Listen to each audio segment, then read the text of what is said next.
KHTC News. As our world changes, we'll keep you up to date. News Talk KVNU, 102 FM, 610 AM. Also on the new KVNU mobile app.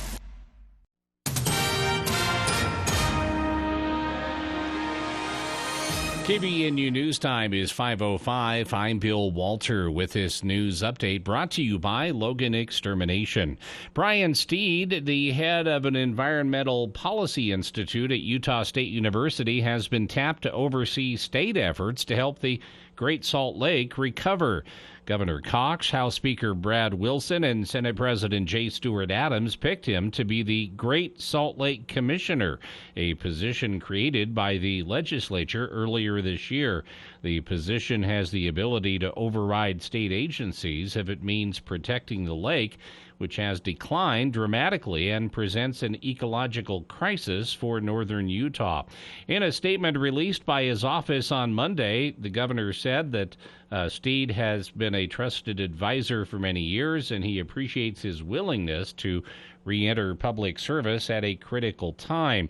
He said Brian's expertise and passion for the Great Salt Lake will ensure its future is secure for generations to come. Last week, the House Speaker, Senate President, and Governor Cox had interviewed candidates for the job. Steed currently leads USU's Janet Quinney Lawson Institute for Land, Water, and Air. The governor's office said he will continue in that role in addition to his job as Lake Commissioner. He has also served on the Great Salt Lake Strike Team, a group that prepared policy recommendations to protect the lake. He served under Governor Cox previously as head of the Utah Department of Natural Resources. Steed said that he is honored by the nomination and very excited to continue working on the challenges facing the Great Salt Lake. The position is subject to a Utah State Senate confirmation hearing set for June. KVNU News Time is 5:07. KVNU weather for tonight. After the showers and thunderstorms roll through this afternoon, mostly clear. Later on tonight is the forecast, low around 50, and then sunny to partly cloudy, 30% chance of some pop-up showers and thunderstorms again in the afternoon on Wednesday, high in the upper 70s. 50% chance of showers on Thursday. Today's high was 77. Right now it's 65 at KVNU. KVNU weather brought to you by Napa Auto Parts. Napa took in truckloads of oil, Napa's best-selling diesel oil, at the lowest price of the year. You'll find it at your 5 locally owned Preston to Providence Napa Auto Parts stores. With this incredibly cold and wet winter, it's put everybody behind on lawn care services. Logan Extermination is ready to serve you. They offer the following services: outside bug spray from April to October for $65 per spray. Spray for weeds in your lawn as soon as possible for only $45 per 5,000 square feet. Don't forget, Logan Extermination can aerate your lawn to get airflow to combat the extra snow and moisture. Call Logan Extermination today. Logan Extermination, 752-8450. KVNU News Time is 5:08. On the evening of Saturday, May 13th, Yellowstone Rangers responded to an incident on Craig Pass, about 3 miles south of Old Faithful. Rangers observed a single vehicle that had been driven into a snowbank with a male standing outside. They located a deceased female inside the car. The male was detained and subsequently arrested for drug possession and other traffic-related charges. Investigators are determining what led to the female's death and attempting to complete next of kin notifications. Additional information was to be provided as the investigation proceeds. And one person died while another was reportedly in critical condition after a crash in Spanish Fork Canyon. Officials responded to the collision at around 3 p.m. near milepost 191 on US 6, also known as Spanish Fork Canyon. According to Sergeant Spencer Cannon with the Utah County Sheriff's Office, one person died in the crash while another was in critical condition, although details remained limited. Cannon said a passenger car driving westbound crossed over into the eastbound lanes and hit a pickup truck head-on. The driver of the passenger car was pronounced dead at the scene, while the driver of the pickup truck was airlifted to a nearby hospital in critical condition. Both directions on US 6 were closed while officials investigated the scene. All lanes reopened around 7 p.m. KVNU News Time is 5:10. For more details on these and other stories, visit CacheValleyDaily.com. News Talk KVNU 610 AM and 102.1 FM. With the arrival of spring, Cache Stormwater Coalition wants to remind us all of 5 simple things we can do to improve our local water source. Pick up and dispose of pet waste. Sweep up and remove loose grass clippings or leaves from sidewalks and hard surfaces. Sweep fertilizers or other lawn chemicals back onto the grassy areas. Wash equipment or vehicles on the grass or at your favorite local professional car wash. And properly dispose of used automotive fluids or dry up and clean up any spills or leaks. We can all make a difference if we do our part. Brought to you by the Cache Stormwater Coalition. Tuning in to the high school football game, monitoring the incoming storm, catching your favorite talk show. These are just a few of the reasons more than 80 million Americans depend on AM radio each month.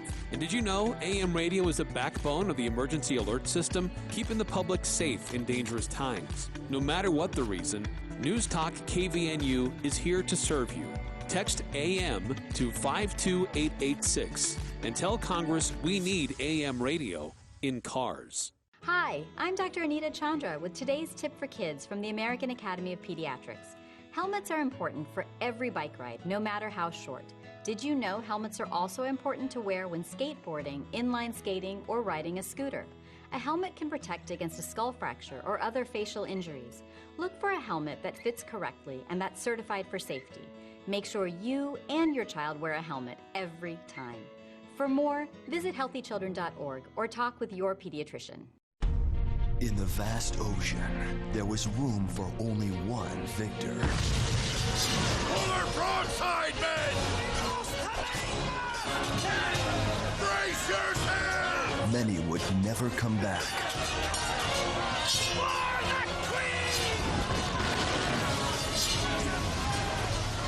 But those who did would be legend. This epic battle for destiny will have to wait until after it rains. But Dad, we're winning!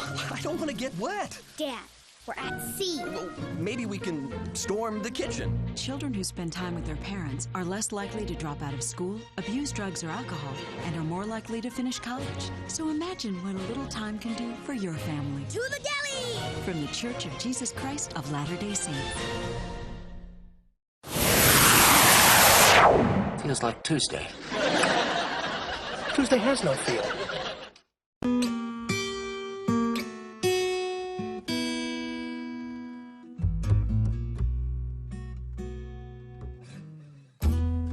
Welcome back to KVNU's For the People, Hour 2 of today's show.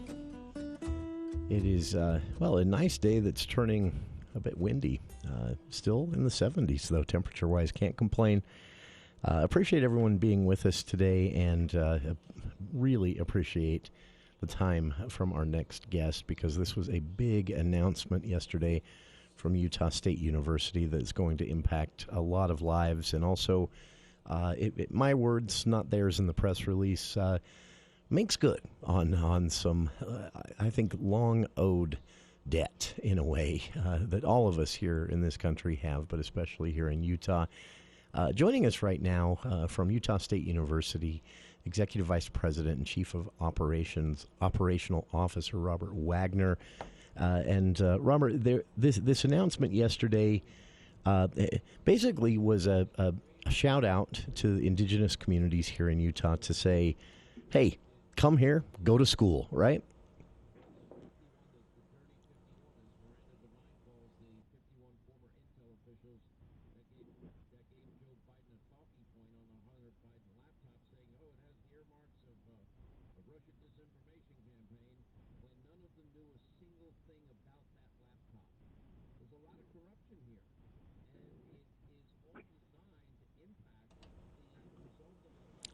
All right. Robert, are you able to hear me?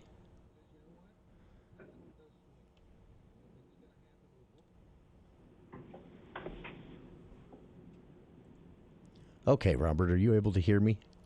Yes. Okay. Sorry about that. Here we go.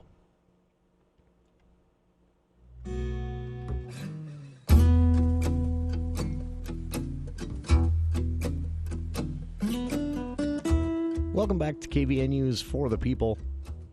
It is once beautiful afternoon, turning a bit gusty and cloudy and some lightning to the north even. Still in the 70s here, though. Can't complain. That does mean a lot of snow is melting. That does mean the rivers are still pretty dangerous. If you're headed out this weekend, just can't stress this enough. Steer clear. Keep an eye on those pooches as well, whether you're on the trails or camping. This is no joke territory when it comes to the speed and the power of that water coming down right now. About half of our snow melt is melted, but only half. So this is going to be with us for a while. Kicking things off here this hour with a very special guest, hot on the heels of a big announcement from Utah State University yesterday that really, I was excited to see this. This is something that many would say long overdue, but it's just an invitation, basically, to indigenous peoples here in Utah from Utah State University, basically saying, hey, come here, go to school. Joining us right now, Executive Vice President and Chief Operational Officer at Utah State University, Robert Wagner. And Robert, you had to be excited as this announcement was rolled out.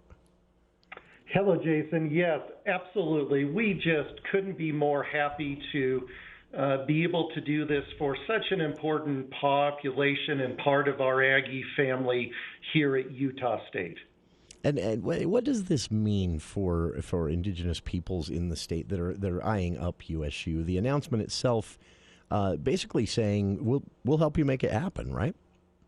Sure. And so one of the things, Jason, that really makes this scholarship unique to Utah State University is the fact that really what we're telling these wonderful students and the communities that they reside in is that Utah State University is making this available to you wherever you're at within our state. As the land-grant institution for the state of Utah, we have campuses located all across the estate. And so we aren't saying just come to Logan. Of course, we would welcome any students here. Sure. But really, with this scholarship, what we are saying is Utah State University is going to come to you in your communities, and we're going to provide this Native American student scholarship to you wherever you're at in all 29 counties of this state, as well as students, Native American students who reside adjacent to our state. And that's something unique to Utah State. Again, we'd love you to come to one of our three residential campuses in Logan, Price, and Blanding. But if you can't, if you want to stay in your community, if you want to stay close to your family, and really continue to serve within your community, but you want to pursue an education, we're going to make that possible not only by being close to you, but now by providing this scholarship. And this was no small feat. This applies to students from every federally recognized tribe. This would qualify, or students would qualify whether they're seeking, as I understand it, a technical certificate or a full bachelor's degree or associate degree. And this also means that for those many people who would not be able to do this otherwise, right? Sure, and so this applies. So a student would qualify if they are part of a federally recognized tribe that is either located within the state of Utah or is adjacent to it. And if they're part of that tribe, then yes, this student scholarship will cover tuition as well as student fees. And again, another aspect of this that's unique to Utah State University is, Jason, as you explained, this will cover degrees and certificates that start with a technical education certificate through an associate's degree, clear through to a bachelor's degree. So, for example, in the southeast portion of the state, that's where Utah State University provides technical education. Students can use this scholarship to get a technical education certificate. Then at the rest of our locations across the estate, students can use the scholarship for an associate's degree as well as a bachelor's degree. So again, the fact that we're bringing the education out across the state in a real quality way, but then the breadth of the academic programs that we offer and provide across the state, we think is going to be just a great benefit to the students and to the communities that they're a part of. Sure. This is a big deal. And Robert, I really appreciated this in the press release yesterday. I was thinking back to USU a couple of years ago, I think, maybe more than that, took some time to put out what's referred to as a land recognition statement. But it was USU paying respect to saying, as a land-grant university, we recognize this land once belonged to others before we were here. And so this type of thing is nothing new for Utah State University, right? This has long been recognized, the needs of these communities, and to be blunt, some of our, sanitized history in how we think of everything that's happened here in the West, right? Sure. As an institution, we have really grown and developed, and we've matured in the way that we serve Native American students and the communities that they reside in. The fact, again, that we're located in so many places, that we're part of these communities, whether it's down in the Four Corners area and our Blanding campus, or Monument Valley, or out in the Uinta Basin in Vernal and Roosevelt, or in Tooele, the fact that we're close to these communities, these relationships, these tribal relationships are so important to us as an institution. And this is just the next step for us to say we want to provide a good, quality, sound educational experience to you wherever you're at. We want to be part of your communities. We want to serve you, not only from an academic program and degree standpoint, but with our extension services too. All of the many ways that our institution serves the state, we're saying to these communities, we want to partner with you. We want to create a positive impact. Sure. And a positive impact is, almost an understatement. Robert, I was thinking about this. Here on the show, we talk a lot about the legislative session, public policy in general here in Utah. And one thing that's very clear is there's a goal. The state has a goal to, pursue every avenue of boosting education, because the state, the governor, the lawmakers, when they're meeting on Capitol Hill during the general session, they seem to be fully aware, correctly, I think, that education is key to the future workforce, to keeping the economy good here in Utah. And that means we have to consider that for every community, right? That is exactly right. In fact, all of the public institutions in the state, Jason, one of the performance metrics, if you will, or one of the ways that the legislature considers the work that we do as higher education institutions, the first category that they've asked us to focus on is access. And of course, we want to broaden that access, and we want to go deeper out across the estate. So this scholarship really does get at what the state legislature is asking us as an institution, and that's provide greater access to quality higher education out across the estate. And we're really pleased and honored to have that responsibility and to really have that as a goal. And I appreciate the state legislature in recognizing that access in higher education is absolutely critical. Sure. And this, is a direct route to addressing some of that, to making that a reality for a lot of people. And as I understand it, Robert, before this announcement was made, obviously this wasn't just, a bunch of people sitting in a room saying, hey, this is a good idea. All right, let's do it. There was a lot of research put into this. And my understanding is that research revealed very early on there's definitely a demand for this, right? Absolutely. So as we've looked across the state, we have right around 400 Native American students that typically attend Utah State University combined at all of our campuses. Looking at that and then realizing the populations that we still need to reach out to, that we still need to get out to, that we need to provide greater access to.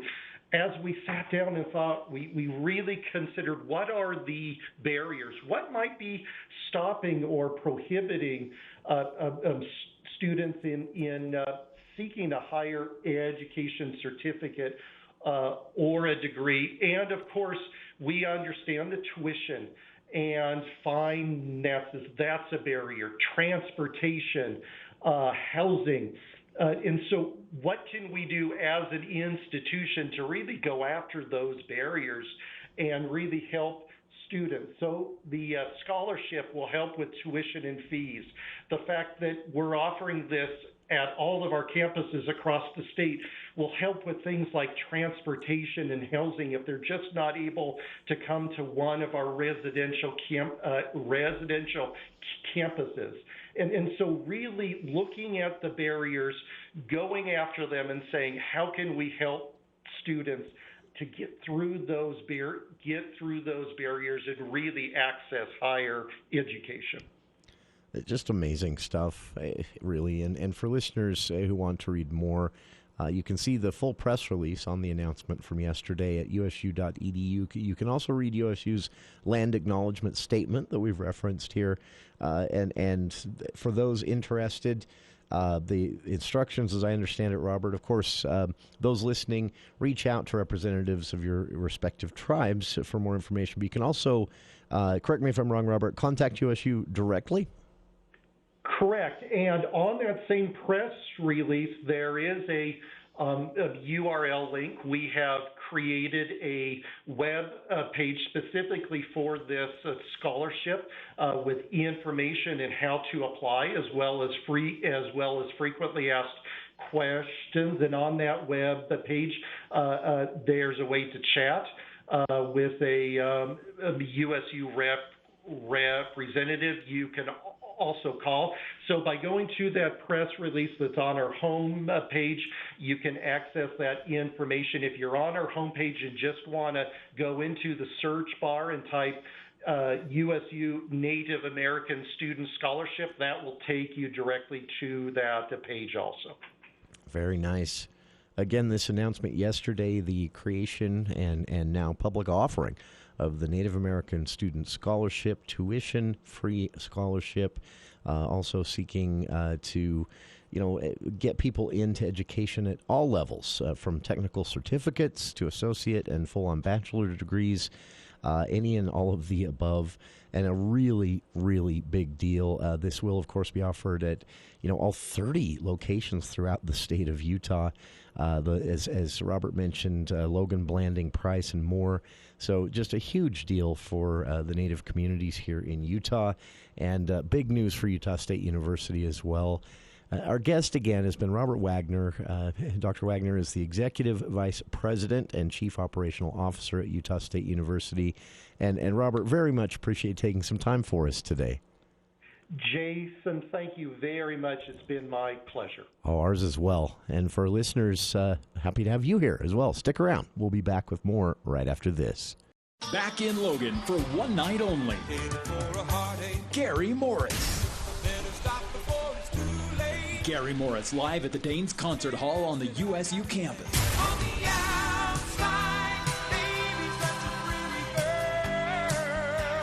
Gary Morris, June 10th with special guest Hearts of Steel. Get your tickets now at the USU ticket office or at Ruby's Restaurant in Logan. Gary Morris, live June 10th at the USU Danes Concert Hall. Some companies will quote you a lower price just to get you to commit to having them perform a service for you, but not John Hanson, the Duct Hunter. When you see coupons or prices advertised for services, we highly recommend you call and ask a lot of questions. Find out what other costs might be added, what type of equipment and experience they have, and what you can expect from their finished result. This tip will get you better service and a good price. For a free consultation on air duct cleaning and dryer vent line cleaning, call the Duct Hunter, 770-4813. We are the Duct Hunter.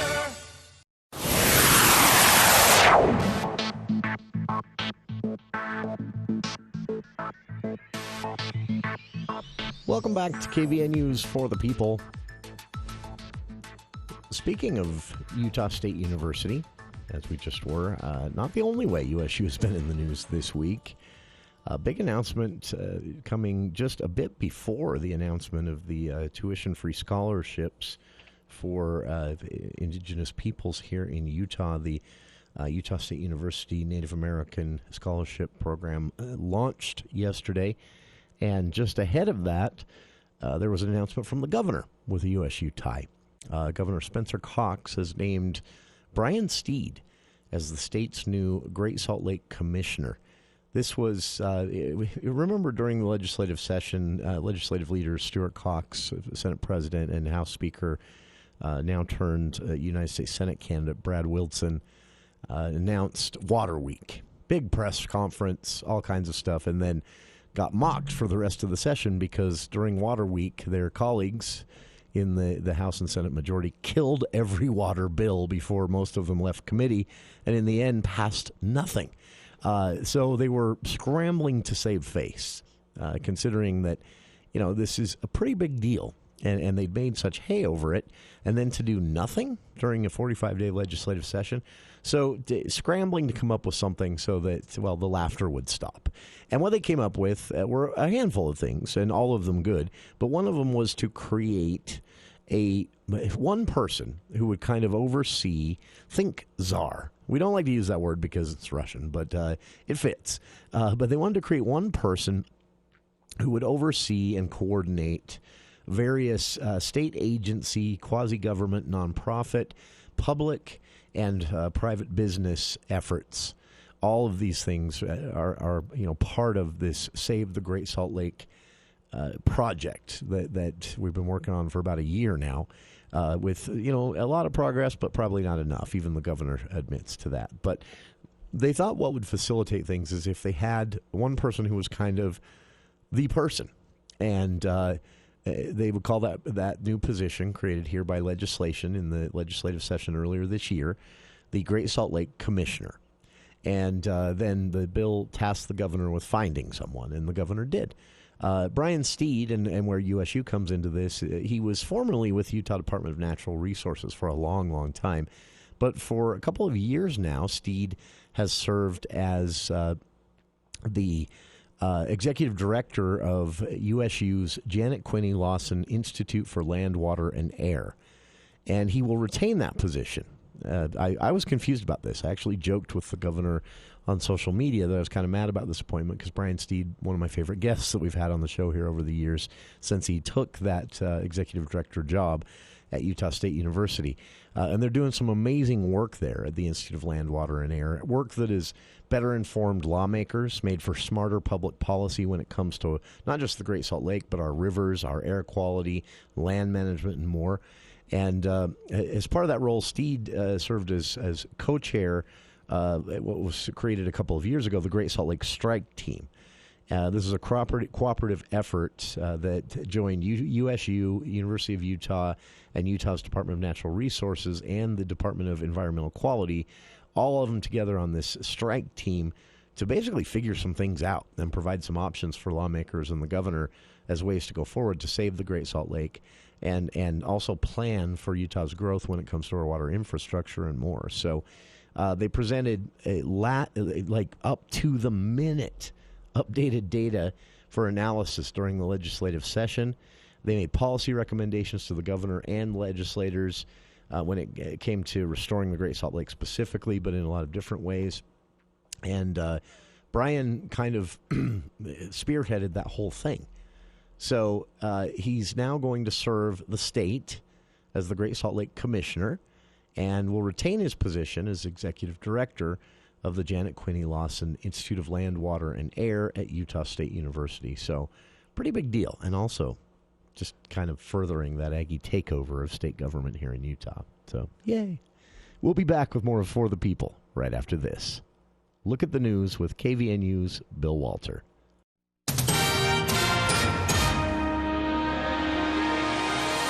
Thank you, Jason. KVNU News Time is 5:35, and the news is brought to you by Roof Rescue. In Logan, Juniper Systems is celebrating its 30th anniversary this year. Originally known as Harvest Master, the company began by serving the agriculture research market with handheld computers and weigh systems.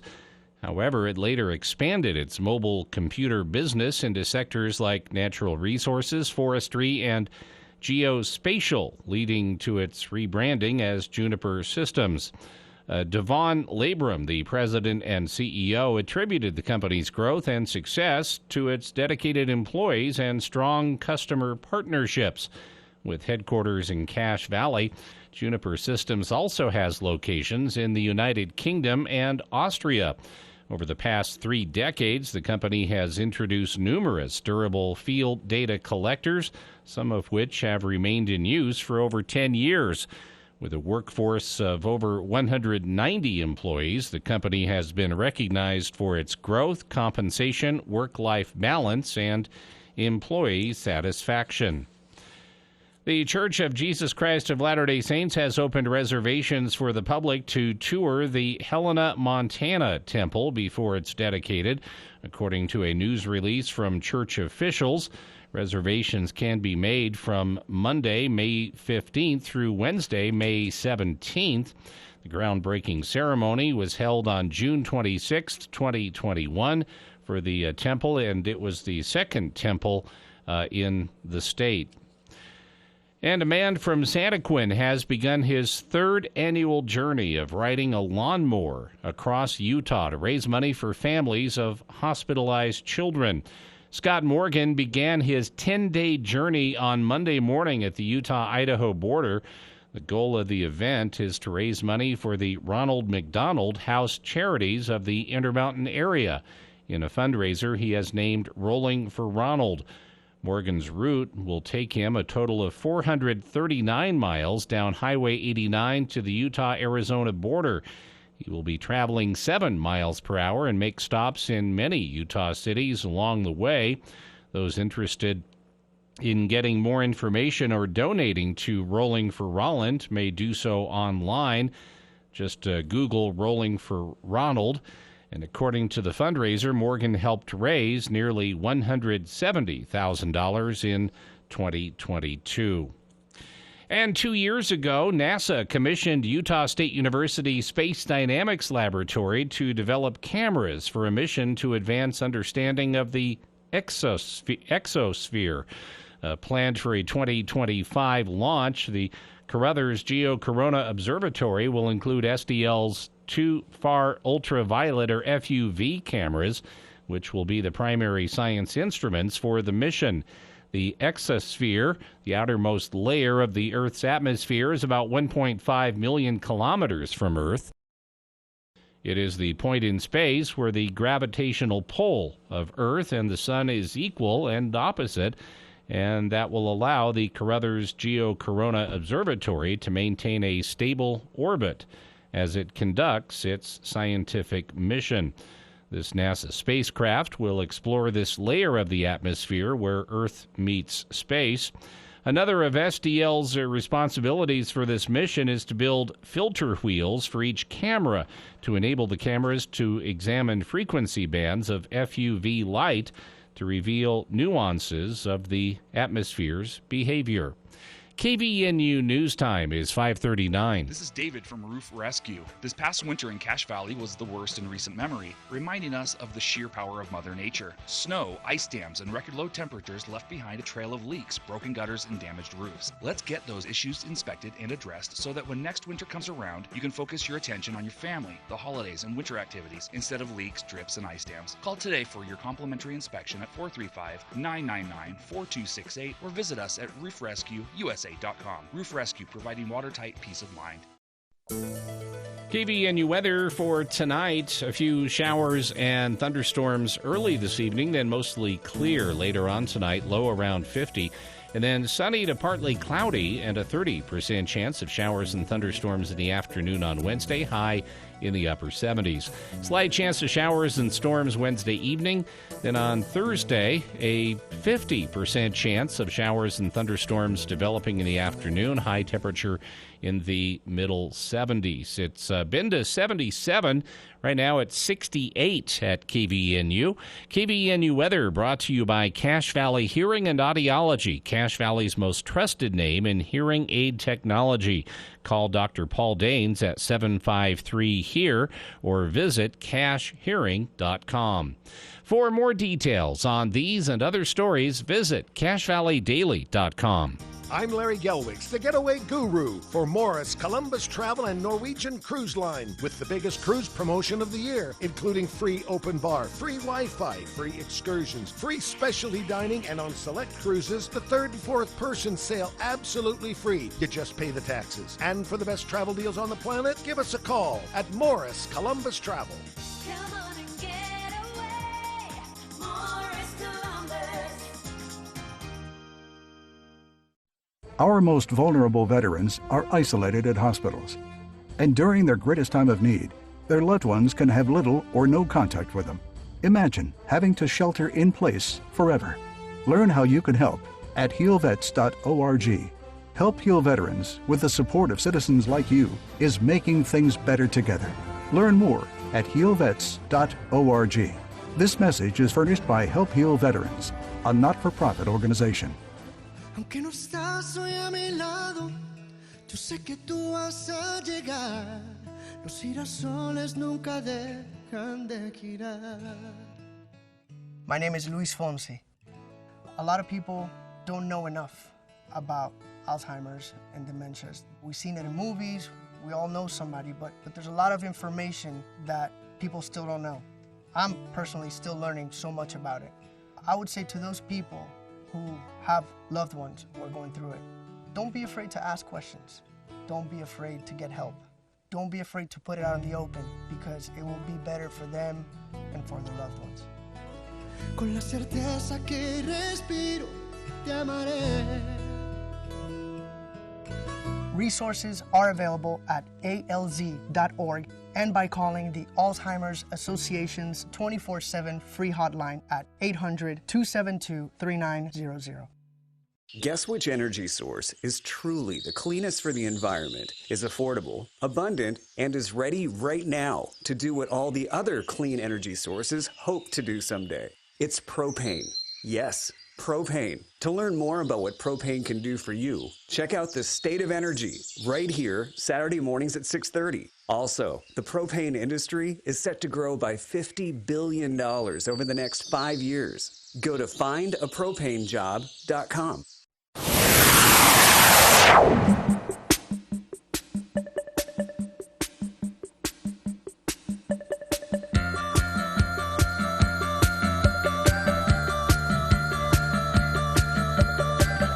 Welcome back to KVNU's For the People.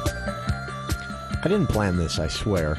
I didn't. I had the topics planned. I didn't plan the connection between the topics throughout the second hour of the show today, but maybe we should do this every day. We started things off again with Dr. Robert Wagner, Chief Operational Officer at Utah State University, talking about their big announcement this week of tuition-free scholarship program for indigenous peoples here in Utah and in adjacent states. Then that was a nice segue into another announcement that came from the governor's office, which was the appointment of Brian Steed from Utah State University's Quinney School of Land, Air, and Water. And he's the executive director there, or Institute, of Land, Air, and Water. And he's been appointed by the governor to the Great Salt Lake Commissioner position. And then that provides us a segue into this next topic, which was an event that Governor Cox himself held earlier this week that really gets to some of the things we're seeing, well, every part of the state is seeing, but we're really grappling with here in Cache Valley, which is, basically all things that are tied to growth. In a press conference earlier this week, Governor Cox hosted, representatives of the Kempsey Gardner Institute, the people who make the population growth projections and more, working with state data and census data. Then they also had members of the business community, environmental organizations were represented and spoke for a bit. And then the governor and lieutenant governor spoke. And the whole point of this was to announce a massive effort to survey the state. They're calling the survey Guiding Our Growth. The governor described it as a statewide conversation about Utah's future. I've linked to it on our Facebook page, and the governor is asking every Utahn to weigh in on this. I took the survey myself yesterday, and it asked questions along the lines of, what type of growth you want to see, if any at all. Maybe you don't want to see any growth, but if you do, would you like mixed housing? Would you like more of this type of housing? And where do you want it? Do you want it built closer to downtowns, or do you want sprawl? They don't call it sprawl. I call it sprawl. By the way, I'm putting my thumb on the scale there. Please do not say you want sprawl. We've seen that on the Wasatch Front. We do not want it here in Cache Valley. We want it tight and close together, the new housing, if possible. But so we can keep some of what makes Cache Valley, right? Agriculture and open space. It's an amazing effort. The problem is surveying like this generally gets, people who hear about it and people who will take the time to take a 15-minute survey. It's not complicated, but it asks a lot of questions.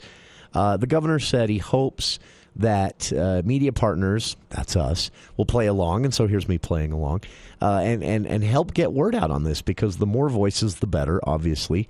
And the governor said this isn't a binding thing. The results of this won't dictate policy.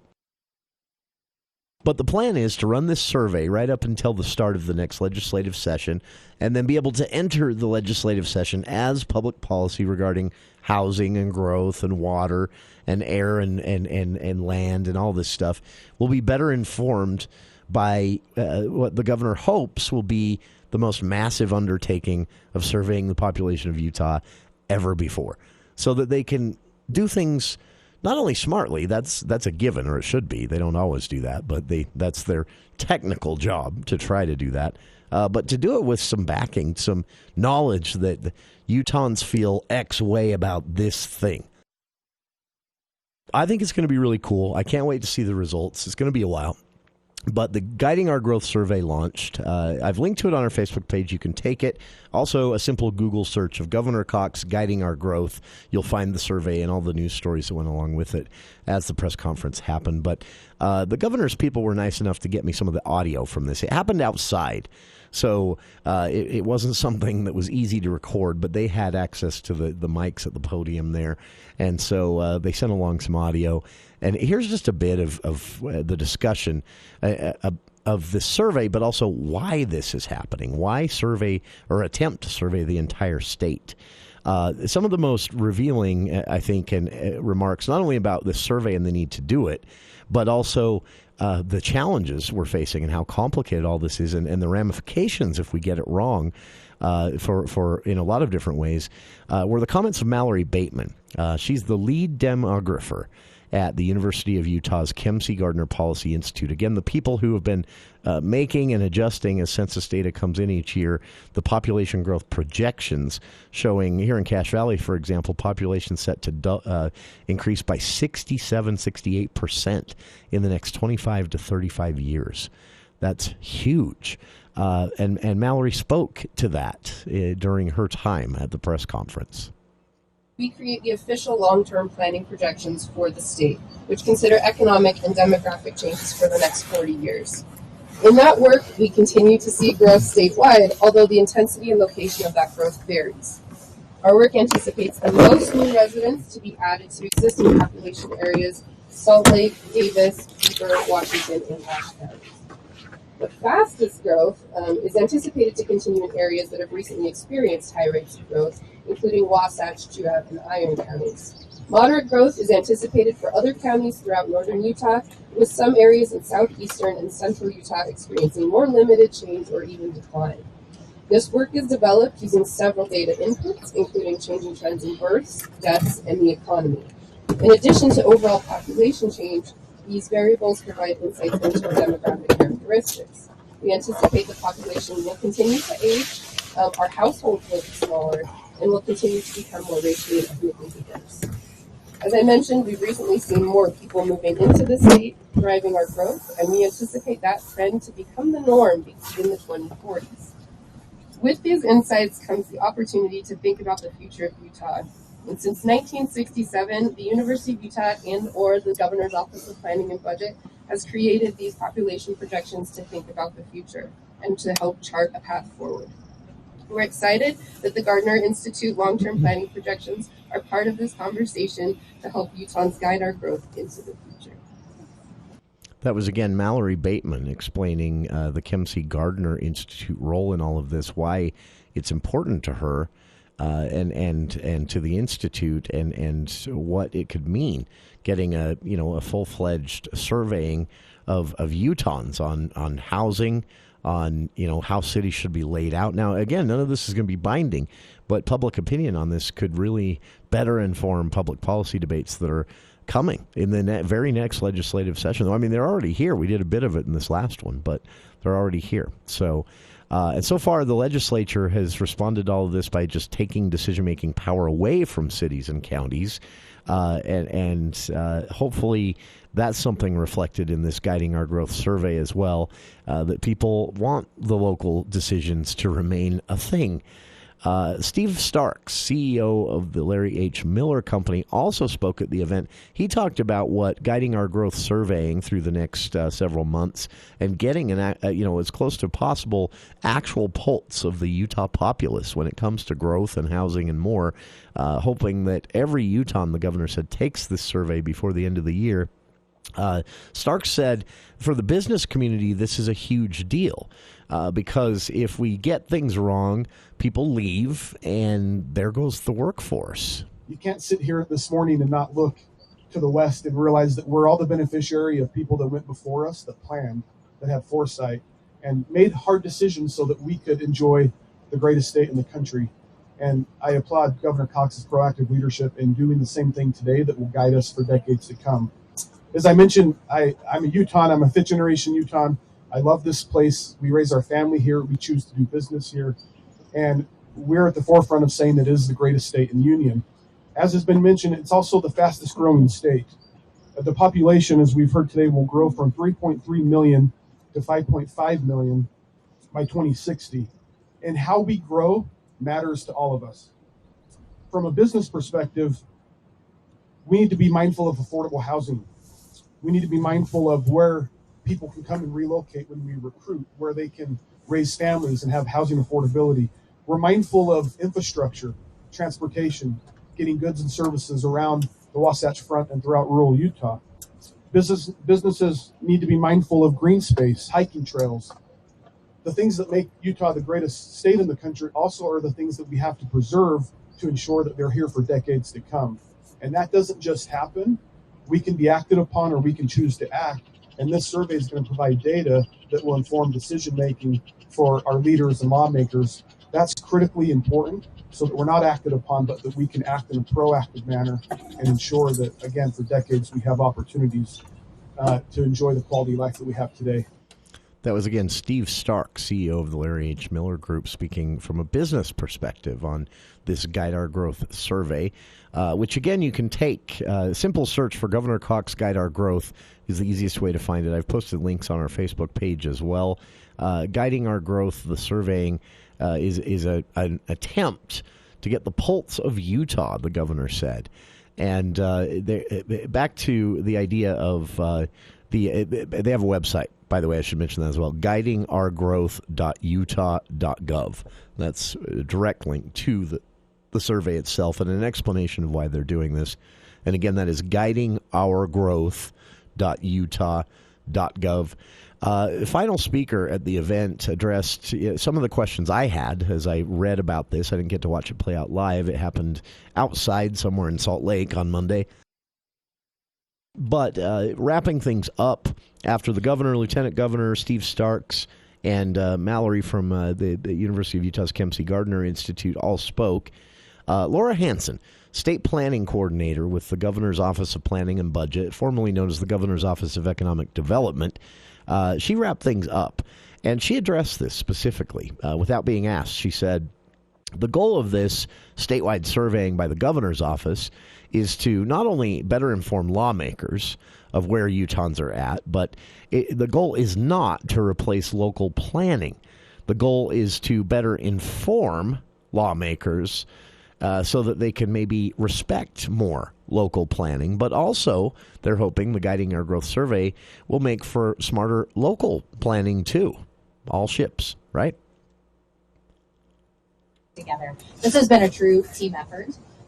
We have worked very, very closely with Vision Utah, with Wasatch Front Regional Council, the League of Cities and Towns, many, many others on the development of this survey.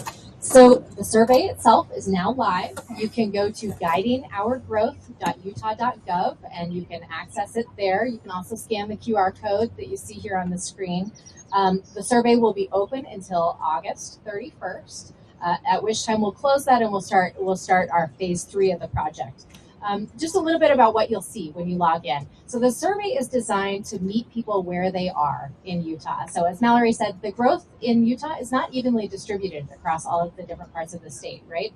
So as you enter the survey, you'll be asked to enter in your zip code. And based on your zip code, you'll be directed to one of 3 different surveys, one for urban areas, one for rural areas that are growing, and one for areas that are experiencing slow to no growth.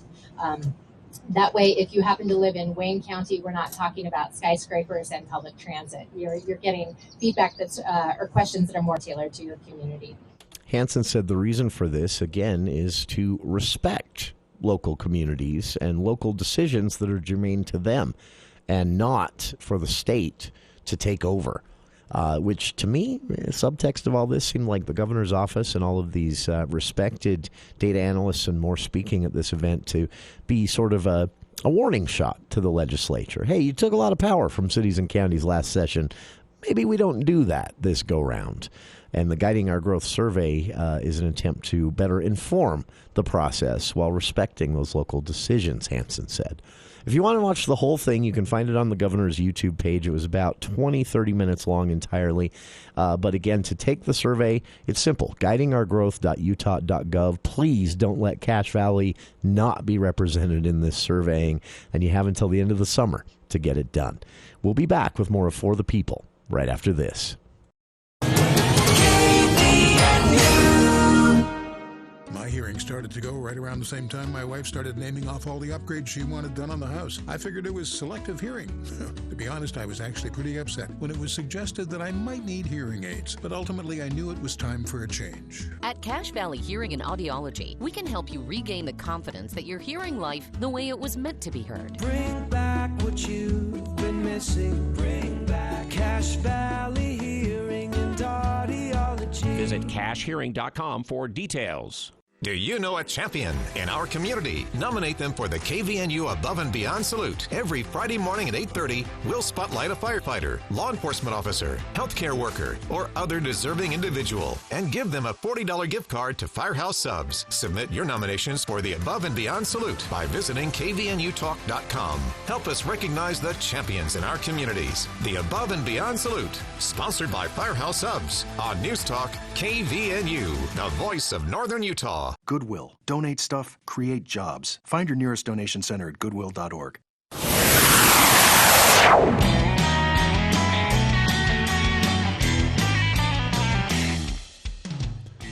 That's our show for today.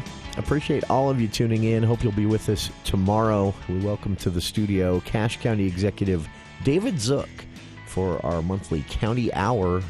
Get an update on all the road construction. Some you're already seeing, some you've yet to see. Chip and seal schedule and more. We'll talk about it all with David Zook, Cache County Executive, here in the studio. That's on tomorrow's program. Stay tuned. Dave Ramsey is next here on KVNU Logan.